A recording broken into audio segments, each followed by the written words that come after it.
Ang ginagawa ko ngayon guys ay nagkabit ako ng tonneau cover ng truck na to.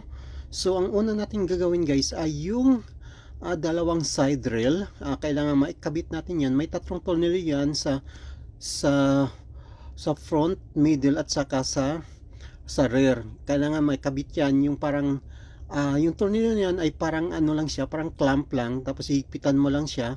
Tapos the same din yun sa other side guys, ikabit mo rin yung side rail na yan. Pagkatapos mo makabit yung side rails guys, ay ikabit mo na yung tonneau cover. May dalawang pin yan na itutusok mo lang doon sa nilagay mong side rail.